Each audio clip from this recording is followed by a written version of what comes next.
Hello, you wonderful people, and welcome to another episode of Not Too Comic Book. This being a show I talk about TV shows that are adaptations of comic books. For today's episode, I'm going to talk about the series premiere of Riverdale.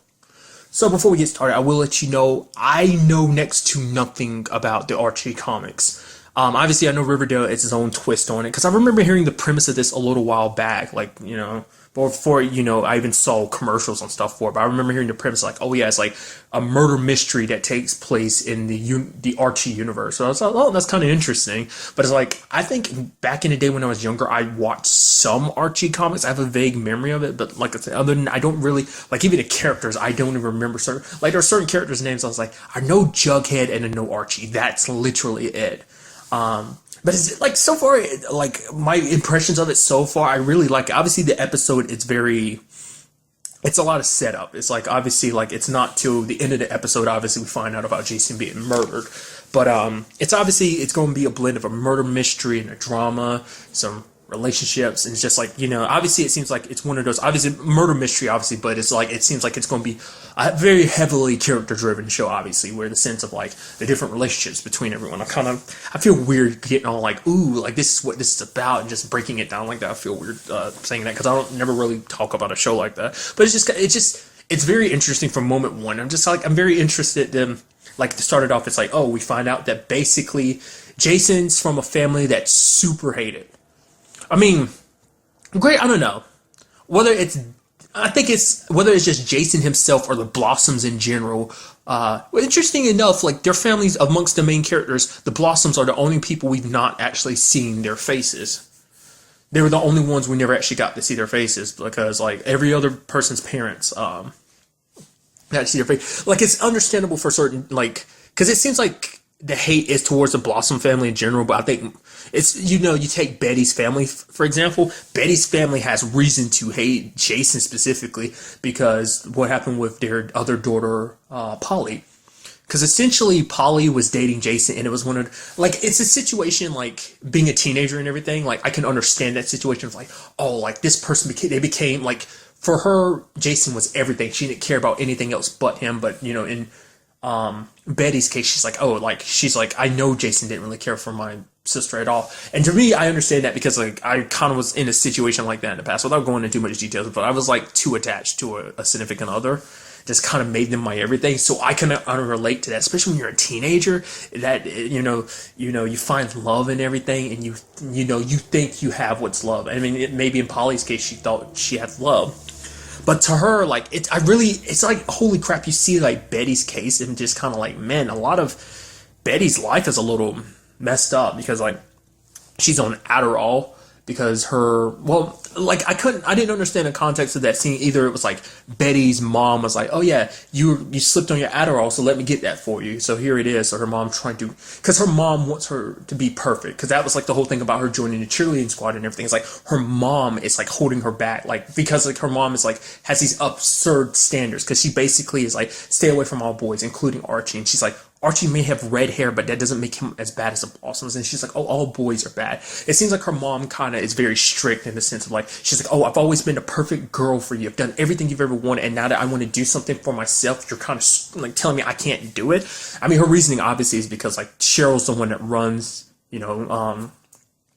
Jason's twin sister. Like she runs the cheerleading squad. So obviously she has an animosity there, but also because it seems like, she seems like so far it seems like she is a bit of a control freak, and also like because without even context, it's like the whole Jason situation popped up at the very beginning of the episode. She was the one that was very vocal about it. She's like, if something happened to Jason, I hope he suffered in his very last moments, and I hope he burns in hell essentially. So it's like from the very beginning she has very strong words against him. But what's even more interesting is that like when you take what Betty said, Betty's like the worst part about it is mom holds such like disdain for the Blossoms and everything. It's like, yeah, Jason broke her heart, but it's like, no, Jason hurt her, but it was their mom that broke Polly because she's the one that said some very mean and hurtful things. And apparently Polly's off in a group home. So, I mean, I'm sure it's something we'll kind of get more context for later on as to why she ended up in that situation, but it's kind of sad. Even the situation of like, because it's like, obviously you have your like school hierarchy and like these type of situations. Like obviously it's a very like exaggerated. It's like it doesn't exactly work like that in schools. I mean, there probably are some schools that have hierarchies like that, but obviously, for fiction, it kind of like they kick it up a notch, and you have Cheryl being legitimately like she's a complete and utter asshole. It's like, I appreciate what Veronica did. Veronica came there and like shut her down. It's like, oh, the fact is because apparently she wouldn't let Betty go through the, what was it, like tryouts last year, even though Betty did, but kind of turned Betty down, calling basically saying she was too big and whatnot. And she kind of did it this time too, because she knows that Betty has such a problem with her family. She's like, oh yeah, you've always wanted to say something about my brother Jason. I was like, well, go ahead, he's dead now, so go ahead, say what you want to say. And you even see like her like gripping her hands, squeezing them so tight she was digging her nails into her own hands. It's like, dude, that sucks, man. Like I said, like that's the situation. I kind of brought it up earlier. I didn't kind of trail back to it. Was the fact is the whole Adderall situation. I feel like that's part of the whole her being a strict parent. It's like, oh, this is helping my daughter be the perfect, getting good grades, be in college and everything. So I think it's that, or maybe maybe it legitimately is something that Betty just does to keep up with how strict her mom is. Who knows? We'll kind of once get another situation. We'll kind of probably get a little more context in a little bit later on. But going back to it, it's just like Veronica tearing her down. It's like, I know, essentially Veronica's like, I know who you are because I was you. That's kind of what Veronica, coming to Riverdale was a new start for her, a new way to become, reinvent herself, become a new her, because she was just like Cheryl. In her words, she was like worse than Cheryl, because Cheryl just kind of enjoys tearing people down. And the way to make it seems like Jason was the same way. It seems like they were kind of legitimately terror twins, that they basically kind of ran the school, kind of thought they were better than everyone else because they were rich and everything, kind of like, money brings out the worst in people.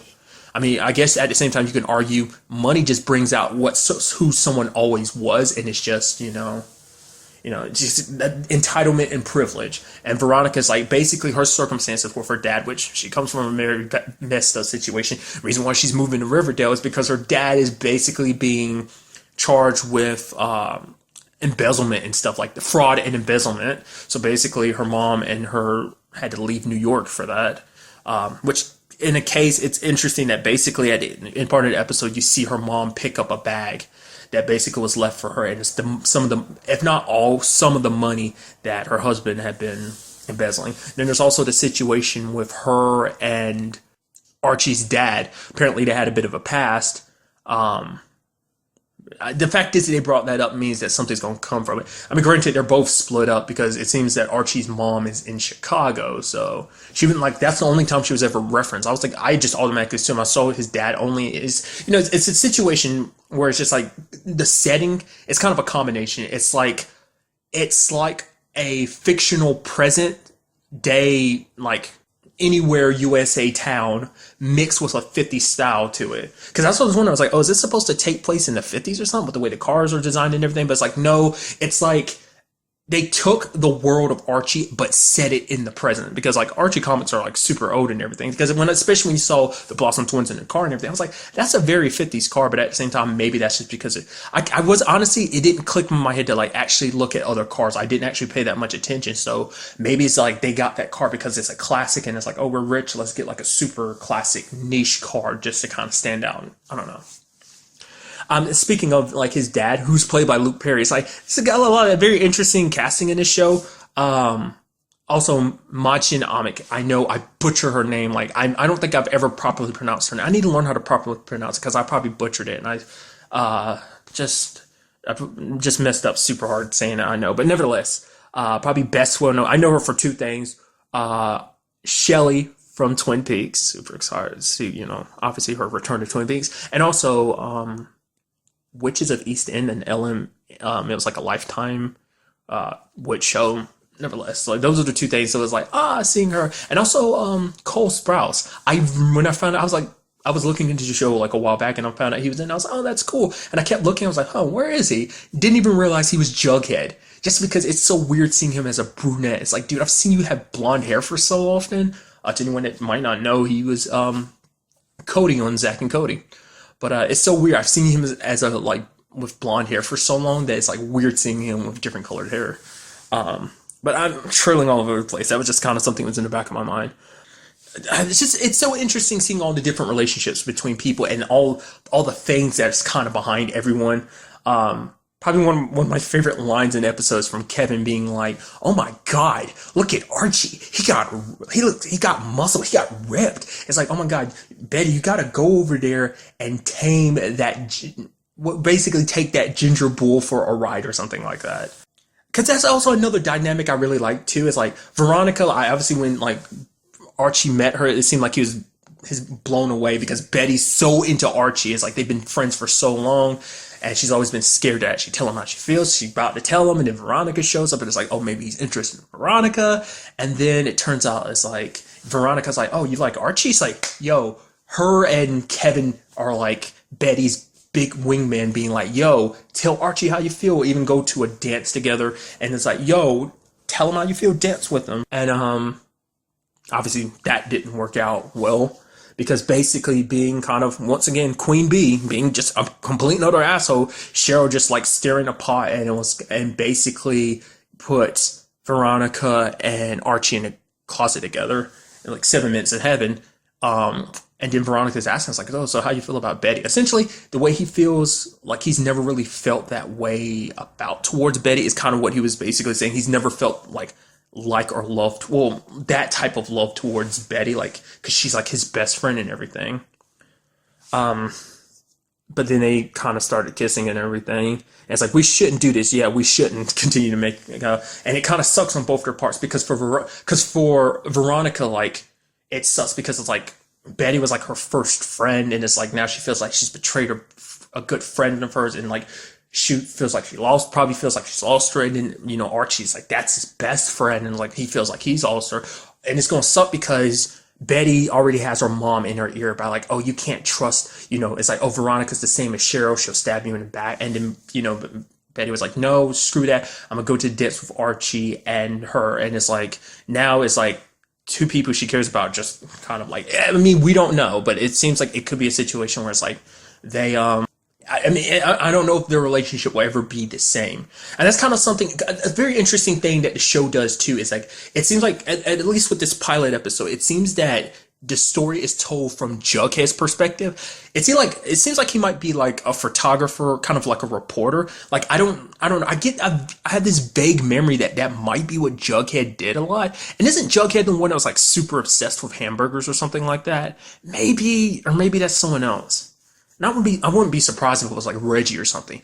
I love that Reggie is such a bro. He's like, yo, Archie, man. Yeah, during your like working with your dad in the summer, like, did you help build any private homes and stuff like that? Did you tap any sweet cougar ass or something like that? And it's like, wait, what? He's like, dude, Archie totally did. I was like, dude, him and Moose are such bros. It's like they are the most extreme bros of bros. So I just thought that was kind of interesting.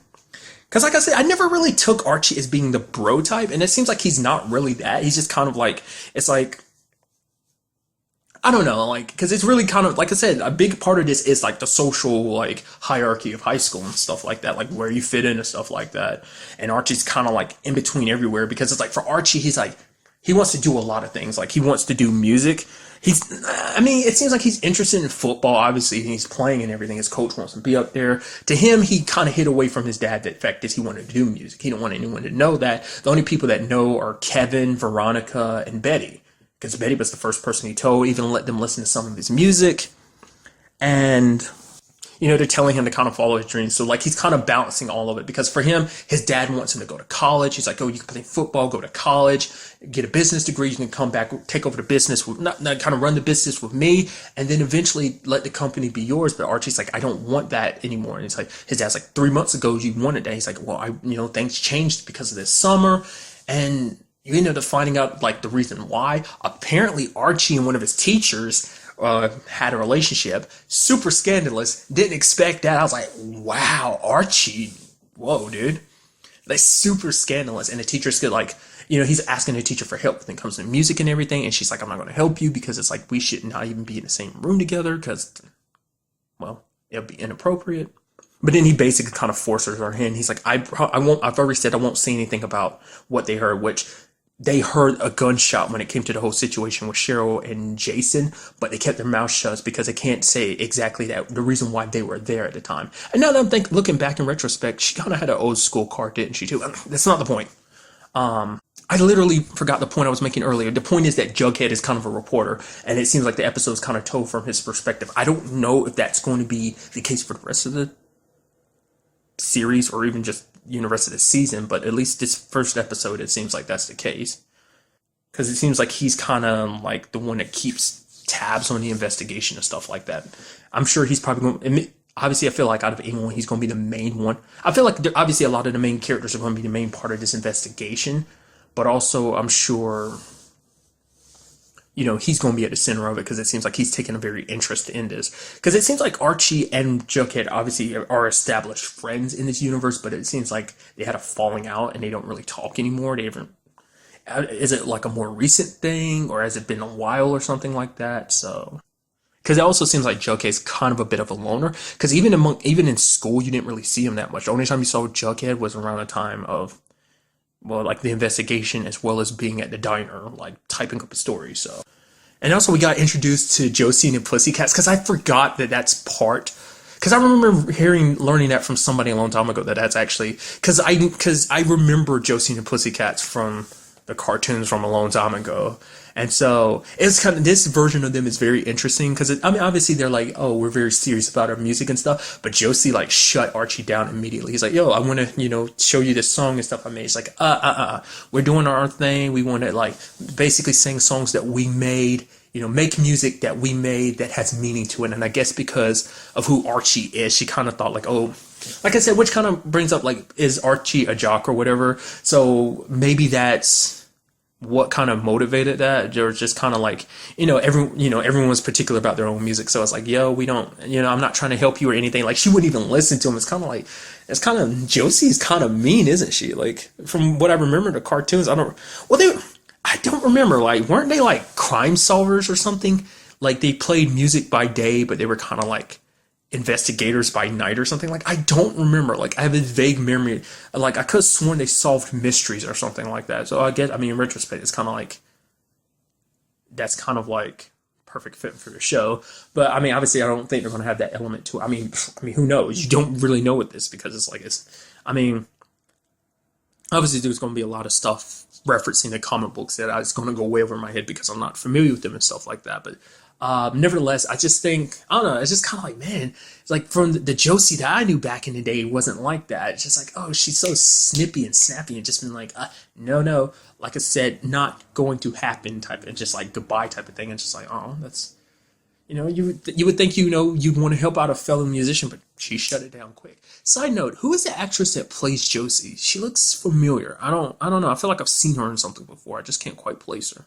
It's going to be interesting seeing how Archie handles everything. It's kind of a point I'm going to get back to. It's like balancing the fact is that he wants to be a singer, but he's kind of keeping that from a lot of people. He lets his dad know, but his dad is just kind of like, his dad's like, I don't care what you do. I just want you to be be confident in what you do enough to the point you don't have to lie about what you're doing. Like for his dad, it's more so the fact is that Archie lied about it. It's like, I don't care if you play football or not. I just don't want you to lie to me. And it's like Archie has his reasons for lying because it's like he can't exactly say like, oh, it's a secret that he has to keep, but he has to balance that. Especially now that everyone knows it's like, oh, Jason was murdered. And not only was murdered, it was from a gunshot to the head. And it's like, oh, same gunshot that him and the teacher heard. And it just, I don't know. Like, because what's interesting is like when it was all said and done, it also brought up the question of Betty's like, do you care about me? Do you like me? Do you love me? Do you even like me? And he's like, yeah, I love you, but it's like, I can never be that person for you because you deserve better than me. You're perfect and I can never be good enough for you. Now, I think, because the question is like, because something that kept racing through my mind is like, I'm still unsure of it. It's like, is it because he's still in love with the teacher?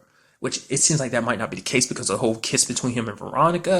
Is it just because he's afraid, because of that secret he's keeping that he can't open up to her, that he's keeping her at a distance? That's why he feels like he's not good enough because it's like, I'm keeping this dirty secret plus I had a whole affair with a teacher. So, or is it just because he doesn't want to take that step that he loves her as a best friend, but nothing more because that's not. because for him, he's like he had never like him and Veronica had the whole situation about ever been in love before essentially, and he's like yeah like for the first time was this summer, and it's like that's the whole situation with the teacher. So it's like I don't know, it's really hard to say where that all stands. Like I said, it's this first episode really was meant to more so than anything. It's like obviously we're establishing the characters first, and I was actually surprised because I thought the whole murder situation was going to be like the forefront of it. Obviously that's going to be the main part of the show, but it's like it was established at the end because the point is to introduce you to these characters that you may or may not be familiar with. So, but at the very least, it seems it's very interesting so far. I am already hooked on the characters. I want, because it's like, oh, romance and drama is like go hand in hand. Like I love me romantic stories, and I'm like to see where everyone goes. But I also like I do like murder mysteries too. So I'm like very interested to see where that goes. Find out what other secrets people in this town have. The fact is because I mentioned it earlier, Imagine Amick being a part of the show, and the fact is that she was part of Twin Peaks. Once I first saw her in this, I was like, it's kind of interesting because you used to be on a show that was a murder mystery. Obviously, to anyone that doesn't know, Twin Peaks has like a supernatural element to it. Obviously, it doesn't seem like Riverdale is going to go that route. I mean, who knows? Maybe, but it seems like it's just a straight up murder mystery. So, but like I said, for a first episode pilot, it seems very interesting. I'm like, dude, I'm actually really psyched to see like what else I can see in this show. But I am interested to see where it goes from here. So, because like the whole Jughead situation of being like, yeah, that basically Riverdale had been that specific way for such a long time, and it's like because of this murder, Riverdale will never be the same.